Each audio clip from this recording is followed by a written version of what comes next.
राजा सह्याद्री सन्माननीय शरदचंद्रजी पवार साहेबांचं आगमन झालेला सर्वांनी टाळ्याच्या गजरामध्ये साहेबांचं स्वागत करूया।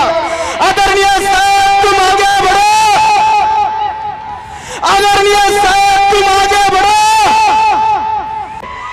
उमेदवार सन्माननीय अभिजिताबा पाटील साहेब यांनी आपलं मनोगत व्यक्त करावं। रामकृष्ण हरी, वाजवा तुतारी, रामकृष्ण हरी, वाजवा तुतारी।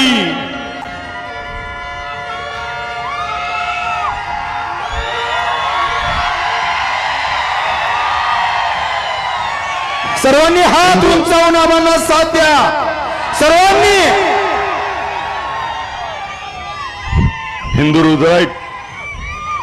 हिंदू हृदय सम्राट बाळासाहेब ठाकरे साहेबांची आज पुण्यतिथी आहे। त्यांना नम्र अभिवादन करतो। सर्व थोर महापुरुषांना अभिवादन करतो।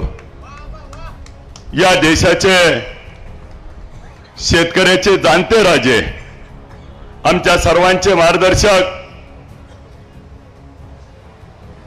शरदचंद्रजी पवार साहेब, या राज्याचं लाडकं नेतृत्व, या जिल्ह्याचं भूषण, आमच्या सगळ्याचे लाडके दादा, मोठे दादा, आपल्या मतदारसंघाचे दबंग खासदार धैर्यशील मोहिते पाटील साहेब,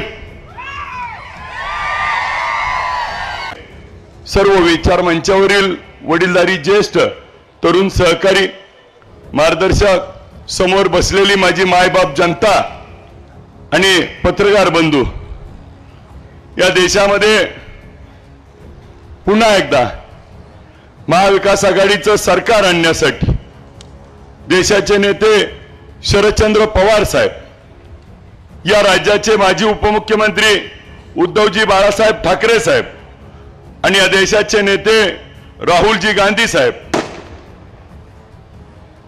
काँग्रेस, राष्ट्रवादी काँग्रेस पवार साहेब, शिवसेना उद्धव बाळासाहेब ठाकरे व मित्र पक्ष सर्व आघाड्या, Aam Aadmi party, Sambhaji brigade, RPI Gavai गट व मित्र पक्ष, या सर्वांचं उद्या महाविकास आघाडीचं सरकार महाराष्ट्रामध्ये येणार आहे आणि त्याच्यासाठी आपल्याला माढा विधानसभा मतदारसंघात देखील पवार साहेबांच्या विचाराचा आमदार आपल्याला निवडून द्यायचा आहे। म्हणून एवढी भव्य आणि दिव्य पवार साहेबांवर प्रेम करणारी लोक आलेत। आजच्या सभेला लाक्षणिक माझ्या मायमाऊलींची उपस्थिती खूप मोठ्या प्रमाणात आहे। साहेब, या माढा मतदारसंघामध्ये गेले 30 वर्ष आम्हाला इथल्या लोकप्रतिनिधींनी एकही engineering college, medical college, agriculture college, कोणत्याही पद्धतीनं शैक्षणिक संकुल कोणतंही दिलं नाही।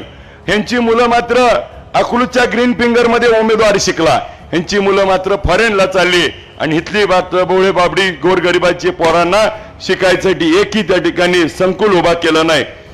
या तालुक्यामध्ये आरोग्याची कोणतीही सेवा उपलब्ध नाही। आरोग्याची सेवा नसल्यामुळं इथं कितीतर जणांचे प्राण त्या ठिकाणी जातात। ह्या लोकांना बाहेरच्या तालुक्यात, बाहेरच्या ठिकाणी जाऊन उपचार घ्यावा लागतो। आजची परिस्थिती साहेब, या माढा मतदारसंघामध्ये कुठेही MIDCच्या बाबतीमध्ये मोडलीम असेल, मेंढापूर असेल, माढ्याजवळ असेल, याच्यात देखील कधीही 30 वर्षात काम करता आलं नाही। ही MIDC विनायक बापूंच्या काळात पवार साहेबांच्या मार्गदर्शनाखाली पवार साहेबांना दिलेली ही टेंभुर्णी MIDC आहे। याच्यामध्ये देखील श्रेय घेण्याचं काम केलं जातं। एका बाजूला साहेब, व्यापाऱ्यांसाठी कोणती उलाढाल होणारं मोठं शहर म्हणून टेंभुर्णी, मोडलीमला, करकमला ओळखलं जातं, परंतु आजची परिस्थिती ह्या शहरांना म्हणावं तसा बाजारपेठ त्या ठिकाणी मिळत नाही। पुढच्या काळात बाजारपेठ उपलब्ध करून देत असताना आरणच्या देवस्थानचं असेल, माडेश्वरीच्या देवस्थानचं, सावता महाराजांचं असेल, जिथं जिथं तीर्थक्षेत्र आहे ते डेव्हलप करणं असेल। आपल्या मोडलीमच्या उड्डाणपुलाचा अडचणीचा विषय, मोडलीमला पाणी नाही। आज बैरागवाडी, जाधववाडी असेल, तुळशी असेल, आरण असेल, बावी असेल, अजून पाणी पोचलं नाही। खैराव, मानेगाव खैराव सिंचन उपसा सिंचन योजना अजून प्रलंबित आहे, ती देखील झाली नाही। आणि आज कोणत्याही पद्धतीचं काम न होता मात्र तालुक्यामध्ये कुठल्याही गावाला गेला तर साहेब 30 वर्षे एक हाती सत्ता देऊन देखील आज रस्त्याची दयनीय अवस्था आहे। कुठल्याही गावात खड्ड्यात रस्ता आहे का रस्त्यात खड्डा आहे हे देखील कळत नाही. रस्त्याच्या बाबतीत खूप दयनीय अवस्था त्या ठिकाणी झालेली आहे. आणि मग एका बाजूला निवडणुकीमध्ये प्रचाराचे मुद्दे मांडत असताना समोरनं मात्र विकास केला अशी भूमिका मांडली जाते. फक्त ऊस नेला म्हणजे विकास होत नाही. ऊसाचं साखर कारखान्याचा चेअरमन ऊस नेणं, ऊसाला भाव देणं आणि काटा न हाणता ऊस नेणं ही साखर कारखान्याच्या चेअरमनचं काम आहे. ते चेअरमन मी पण आहे, मी देखील चोख पद्धतीने करतोय. परंतु आमदार म्हणून, लोकप्रतिनिधी म्हणून आपल्या मतदारसंघाला काय मिळालं हा खऱ्या अर्थानं प्रश्न आहे. आणि त्या ठिकाणी साहेब एका बाजूला म्हाडा उपसा सिंचन योजना ज्या काळामध्ये आपण होता आणि युतीच्या काळामध्ये बाळासाहेब ठाकरे साहेबांनी ही योजना आपल्याला दिली आणि मात्र ह्यांनी मात्र म्हणतात ती आम्ही केली आणि स्वतःची पाठ थोपटतात. त्या काळामध्ये पवार साहेबांनी जेवण ठेवलंय आणि हे वाढायला होते आणि आता ही म्हणते जेवणच माझं आहे. परंतु ज्याचं जेवण असतं वाढताना तुम्ही एखाद्याला कमी जास्त वाढचाल, परंतु जेवण कुणाचं आहे तर ते या राज्यात शरदचंद्र पवार साहेबांनी त्या ठिकाणी दिलंय. फक्त आपण वाढपे म्हणून होता, पण वाढपे असताना देखील तुम्ही फक्त पाहुणे रावळे आणि घरातल्याच नातेवाईकाला त्या ठिकाणी वाढलं आणि तालुक्याची जनता मात्र उपाशी ठेवली आहे. त्यामुळे उद्याच्या निवडणुकीत आपल्याला देखील चित्र या ठिकाणी बघायला मिळेल. साहेब मी वेळेअभावी अधिकीचा वेळ घेत नाही, परंतु मी या लोकांच्या समोर विस्तृत असं माझं विजन मांडलंय. आपल्याला देखील एक कॉपी दिली. पुढच्या काळामध्ये या टेंभुर्णी शहराचा सर्वांगीण विकास करण्याच्या दृष्टीनं टेंभुर्णीमध्ये साधी एक बाग नाही, एखाद्या शॉपिंग कॉम्प्लेक्स मध्ये त्या ठिकाणी इथल्या गाळेधारकाकडनं उमेदवारांनी पैसे खाल्लेत आणि अशा भ्रष्ट कारभार करत असताना आज एका बाजूला या मतदारसंघात हो एका बाजूला या राज्यामध्ये त्या ठिकाणी मराठा आरक्षणाचा विषय खूप मोठा गंभीर असताना त्या ठिकाणी इथल्या लोकप्रतिनिधींनी मनोजदादा जरांगे पाटील साहेबांवरती ठेका घेतला का म्हणून टीका केली, समाजाच्या भावना दुखावल्या आणि आज मात्र त्या समाजाच्या पुढे मत मागायला जाताना मनोजदादावरती बोलण्या माणसाला मत मागायचा अधिकार आहे का? आणि उमेदवारांना 50,000 रुपये पंढरपूरच्या सभेला देऊन त्या ठिकाणी समाजाची पैशात किंमत केली. ते आवडलं का समाजाला? काय केलं समाजानं? 1-1, 2-2 रुपये माघारी दिले आणि आज त्यांचे पैसे परत केले. साहेब मी गेले 15 दिवस झालं प्रचार चालू झाल्यापासून सांगतोय की तुम्हाला 1-1, 2-2 रुपये आलेत, ते 1-1, 2-2 रुपयाचं काय केलं, किती आले, फोन पेचं तुम्ही स्टेटमेंट जाहीर करा. परंतु आज देखील त्यांनी फोन पेचं स्टेटमेंट जाहीर केलं नाही आणि पैसे ठेवायचं यांना कारण नसताना त्या ठिकाणी छत्रपती शिवाजी महाराजांच्या काळातला एक प्रसंग आहे. छत्रपती शिवाजी महाराजांना त्या ठिकाणी एकदा नड पडली आणि नडीच्या वेळेस सावकाराकडे गेले आणि कर्ज मागितलं. कर्ज मागितल्यानंतर सावकारांनी सांगितलं महाराजांना काहीतरी घाण ठेवावं लागेल. महाराजांनी एक गवताची काडी उचलली आणि सावकाराला दिली, कर्ज घेतलं आणि कर्ज परत फेडायला गेल्यावर महाराजांनी त्या ठिकाणी गवताची काडी मागितली. त्यावेळेस सावकार म्हणला महाराज गवताच्या काडीसाठी आला. महाराज त्यावेळेस कडाडले आणि म्हणले माझ्या स्वराज्यातली गवताची काडी सुद्धा घाण राहता कामा नये. हे महाराजांनी विचार छत्रपतींनी आपल्या महाराष्ट्राला दिले आणि यांनी 1-1, 2-2 रुपये ठेवून मत मागायचा यांना अधिकार आहे का? दुसऱ्या बाजूला साहेब महाराज म्हणतात गवताची काडी घाण राहिली नाही पाहिजे. ह्या पट्ट्यानं तर शेतकऱ्याच्या नावावर परस्पर कर्ज काढली, शेतकऱ्याचे उतारे घाण केले, शेतकऱ्याचे सिबिल घाण केले. आज शेतकरी देशोधडीला लावला आणि निवडणुकीच्या वातावरणामध्ये साहेब म्हाडा मतदारसंघामध्ये 30 वर्षे एक हाती सत्ता असताना देखील कुठल्याही पद्धतीनं त्या ठिकाणी आज आपल्याला एकही गोष्ट त्या ठिकाणी छत्रपती शिवाजी महाराजांचा एकी ठिकाणी अश्वारूढ पुतळा नाही, अहिल्यादेवी होळकरांचा पुतळा नाही, महात्मा ज्योतिबा फुलेंचा त्या ठिकाणी स्मारक नाही, सावित्रीमाईंचं स्मारक नाही, डॉक्टर बाबासाहेब आंबेडकरांचं स्मारक पाठीमागच्या बाजूला आहे, ते त्या ठिकाणी करता आलं नाही का तर उमेदवाराला गाळे काढायचे होते आणि त्यातनं पैसे कमवायचे होते. अण्णाभाऊ साठेंचा असेल, महात्मा ज्योतिबा फुले एकही स्मारक या ठिकाणी झालं नाही. पुढच्या काळात ही स्मारक उभा करून ऊर्जा स्थानं उभा करू आणि पुढच्या काळामध्ये सर्व प्रेरणास्थानं या पुढच्या पिढीला देण्याचं काम आम्ही मतदारसंघामध्ये करूया.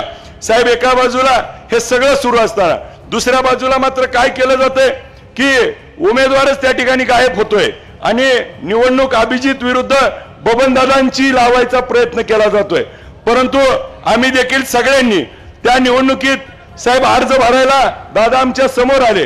दादा ज्या दिवशी समोर आले त्या दिवशी मी पाया पडून दर्शन घेतलं आणि आशीर्वाद मागितला. मी दादांना या निमित्तानं आपल्या साक्षीनं साहेब म्हणतो की दादा तुम्ही आम्हाला आदरणीय आहात. आम्ही तुमच्यावर एक शब्द बोललो नाही, बोलणार देखील नाही. तुम्ही आमच्या वडिलांप्रमाणे आहात. आपण देखील मला मुलाप्रमाणे पकडावं. जरी रणजित भाई मुलगा असला तरी मी मुलाप्रमाणे आहे. भले रणजित भाईच्या डोक्यावर उजवा हात ठेवा, माझ्या डावा तर ठेवा आणि दोघांना सांगा लढ म्हणून. आणि तुम्ही त्या ठिकाणी मागे राहा, दोघांनाही आशीर्वाद द्या. आम्ही दोघंही मुलाप्रमाणे आहे. परंतु त्या ठिकाणी मुलगा मागे राहतोय आणि दादांना पुढे केलं जातंय आणि भावनिक करण्याचा प्रयत्न होतोय. मला तर धैर्यशील भैया उद्या असं वाटतंय की उद्या इथं सभा आहे. आपली सभा झाल्यावर उद्या कदाचित तुम्हाला सांगतो, लिहून घ्या, रेकॉर्ड करा. उद्या दादांना कदाचित चुकून त्या ठिकाणी ह्यांचा प्लॅन असू शकतो चक्कर आणण्याचा, कुठेतरी काहीतरी भुरळ येण्याचा, परत काहीतरी भावनिक करायचा. आणि नेमकं तुम्हाला सांगतो, आज तर त्या ठिकाणी बाबा पवार साहेब आजारी आहेत, आजची सभा होणार नाही असे मेसेज दिले.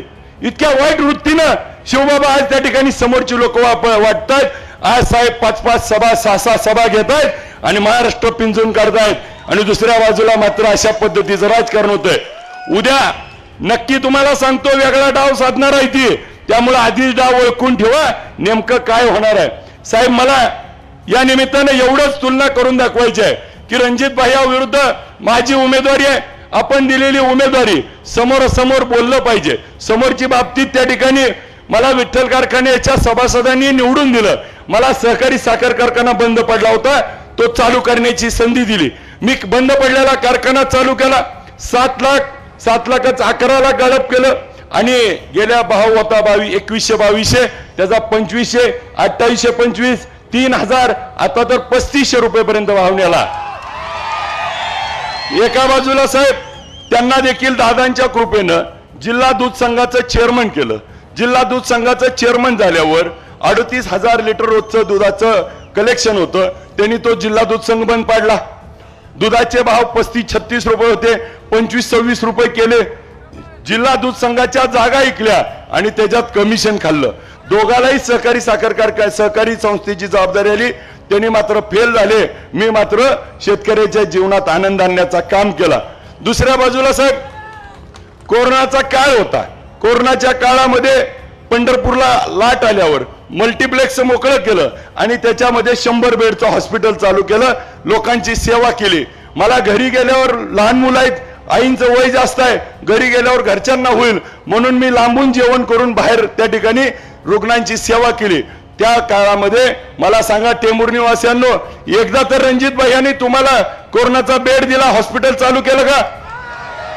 तुम्हाला भेटायला कोरोना झाल्यावर आलं का? पंढरपूर तालुक्याला विचारा, मी प्रत्येक पेशंटला जाऊन भेटत होतो. ज्याला ज्याला शक्य आहे त्याला त्याच्या मदतीला धावत होतो. दोघांची तुलना करा. माझ्याकडे पण साखर कारखाना आहे, त्यांच्याकडे पण साखर कारखाना आहे. माझ्याकडे पण डिस्टिलरी आहे, त्यांच्याकडे पण डिस्टिलरी आहे. ज्यावेळेस राज्यामध्ये कोरोनाचा महाकार होता आणि ऑक्सिजनची गरज होती, देशाचे नेते पवार साहेबांनी सांगितलं की कारखान्याच्या डिस्टिलरी मधून ऑक्सिजन प्रकल्प चालू करा. त्यावेळेस साहेबांच्या हाकेला ओ दिली आणि राज्यातला पहिला ऑक्सिजनचा प्रकल्प त्या ठिकाणी उभा केला. मग तुमच्याकडे देशातला मोठा कारखाना आहे, मग तुम्ही का त्या ठिकाणी ऑक्सिजन केला नाही? दोघांच्या समोरासमोर. का तर त्यात पैसे मिळत नव्हते म्हणून केला नाही. मी मात्र 1 रुपया न घेता धाराशिव जिल्ह्यातल्या लोकांना त्या ठिकाणी प्राणवायू देण्याचं काम केलं. माझ्यासारख्या सामान्य पोराला महाराष्ट्राचे मुख्यमंत्री उद्धवजी ठाकरे साहेबांनी भर सभेमध्ये सांगितलं की या महाराष्ट्राच्या वतीनं तमाम अभिजित पाटील तुमचे आभार, ह्याच्यापेक्षा मोठं आपल्यासाठी काय पाहिजे? आणि हे जर आपल्याला होत असेल तर त्या ठिकाणी माझ्यासाठी खूप मोठ्या गोष्टी आहेत. साहेब, एका बाजूला आम्ही सगळ्या संचालक मंडळांनी स्वतःच्या नावावर कर्ज काढली आणि विठ्ठल कारखान्याच्या शेतकऱ्याची बिलं दिली आणि दुसऱ्या बाजूला ह्यांनी शेतकऱ्याच्या नावावर कर्ज काढली आणि स्वतः पैसे घेतले, शेतकऱ्याचे सिव्हिल खराब केले. तुलना केली तर कोण शेतकऱ्याच्या बाजूने आहे, कोण शेतकऱ्याच्या विरोधात आहे, हा देखील विचार करायची गोष्ट आहे. एका बाजूला साहेब मी त्या ठिकाणी गेले 1 महिन्यापासून या माढा मतदारसंघाच्या पुढच्या 5 वर्षात काय करणार ह्याचं विजन मांडलं, जाहीरनामा मांडला. परंतु आज शेवटचा उद्या दिवस आहे, आजपर्यंत त्यांनी मांडला का? त्यांनी त्यांचा जाहीरनामा दिला का? त्यांनी त्यांचा वचननामा दिला का? विजन मांडलं का? आज मग पुढच्या काळात मतं कशासाठी मागणार? तर आम्ही ज्यावेळेस बघतो साहेब त्यांच्या भाषणाचं आम्ही बघितलं, त्यांच्या भाषणात तो काय म्हणतात, रणजित भाईला जर म्हणलं तुम्ही काय करणार तर रणजित भाई म्हणतात आमच्या दादानी केलंय मग मी करतो. त्याच्या पलीकडे काय बोलले का? उद्या विधानसभेत जानकर साहेबाच्या, राजू खरेंच्या जोडीला मोठा आवाज करून कोण बोलल? मला साहेब एक दुर्दैवी घटना देखील या मतदारसंघात घडली, ती आपल्याला फक्त जाणवून आठवण करून द्यायची आहे.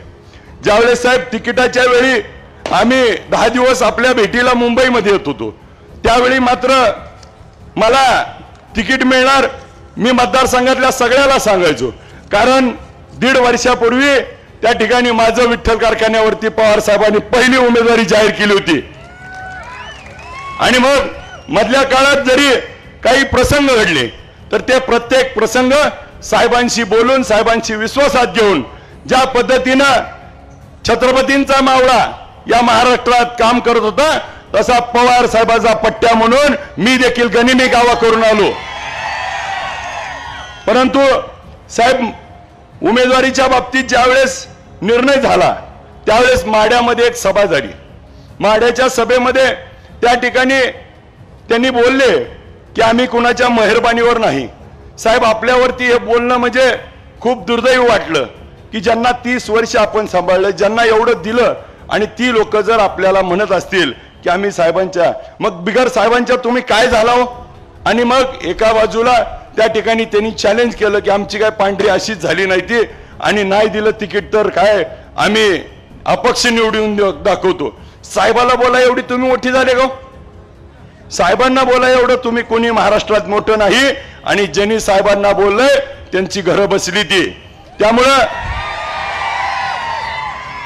साहेबांना बोलणं एवढं तुम्ही मोठं नव्हता. तिकीट दिलं नाही तर अपक्ष निवडून येतो म्हणून सांगितलं. आणि मात्र साहेब जयंत पाटील साहेबांना आपल्याला सगळ्याला माहिती आहे, जयंत पाटील साहेब म्हणतात नात कुणाचा पण करा पण पवार साहेबाचा तेवढा. आता त्यांनी पवार साहेबाला चॅलेंज केलंय, खूप मोठी त्या ठिकाणी त्यांच्या आयुष्यातली चूक उद्याच्या काळात त्यांना जाणवेल. साहेब एका बाजूला महायुतीचे उमेदवार ते असताना त्यांनी शेवटच्या मोमेंटला त्या ठिकाणी आपल्याला देखील ज्यावेळेस पक्ष फुटी झाली त्यावेळेस ते आपल्याला सोडून गेले, आणि मग त्यावेळेस कारण दिलं की आम्ही विकासासाठी जातोय. आणि मग विकासासाठी जात असताना परत अजितदादांना देखील त्या ठिकाणी सोडलं आणि परत अपक्ष उभा राहिले. अपक्ष उभा राहिल्यावर त्या ठिकाणी परत त्यांच्यामध्ये काही मंडळी महायुतीतली आली आणि महायुतीतल्या लोकांनी सांगितलं हे अपक्ष नसून हे महायुतीचे उमेदवार आहेत. एका बाजूला मराठा समाज असेल, मुस्लिम समाज असेल, धनगर समाज असेल, प्रत्येक समाज हा त्या ठिकाणी भाजपाच्या विरोधात गेलाय आणि भाजपाला मत टाकलं जात नाही म्हणून त्या ठिकाणी भाजपाच्या विरोधात आहे म्हणून अपक्ष उभा राहायला गेले. आणि आता मात्र ते भाजपचेच उमेदवार आहेत, त्यामुळे भाजपच्या उमेदवाराला मत टाकायचंय का? उद्या आपल्याला या राज्यामध्ये परत एकदा पवार साहेबांच्या विचाराचं सरकार आणायचंय आणि पवार साहेबांच्या विचाराचं सरकार आणायचंय. म्हणून महाराष्ट्रामध्ये पवार साहेबाची सत्ता येणार आहे, पवार साहेबांचं महाविकास आघाडीचं सरकार येणार आहे. या महाविकास आघाडीचं सरकार आल्यावर या ठिकाणी माढा उपसा सिंचन योजना असेल, राज्यातले सगळे प्रकल्प असतील, सगळ्या प्रकल्पाला माढाच्या सर्वांगीण विकासाला पवार साहेबांकडनं, धैर्यशील मोहिते पाटील साहेबांच्या त्या ठिकाणी आम्ही पाठपुरावा करून उद्या निधी आणू. उद्याचं मतदान हे शरदचंद्र पवार साहेबांना आहे, उद्याचं मतदान विजयसिंह मोहिते पाटलांना आहे, उद्याचं मतदान हे पवार साहेबांचे हात बळकट करण्यासाठी, मोठ्या दादांचे हात बळकट करण्यासाठी. आणि या परिवर्तनाच्या लढाईमध्ये त्या ठिकाणी माझ्यासारख्या सामान्य पोराला एका आमदाराच्या मुलाला निवडून द्यायचंय का शेतकऱ्याच्या पोराला निवडून द्यायची ही निवडणूक आहे. आणि मला खात्री आहे की सगळी माढा मतदारसंघातली जनता ही पवार साहेबांवरती प्रेम करणारी जनता आहे. आणि उद्याच्या 20 तारखेला 2 नंबरच्या बटनाच्या समोरचं तुतारी वाजवणाऱ्या माणसाचं बटन दाबून प्रचंड मताने विजय कराल ही नम्र विनंती करतो.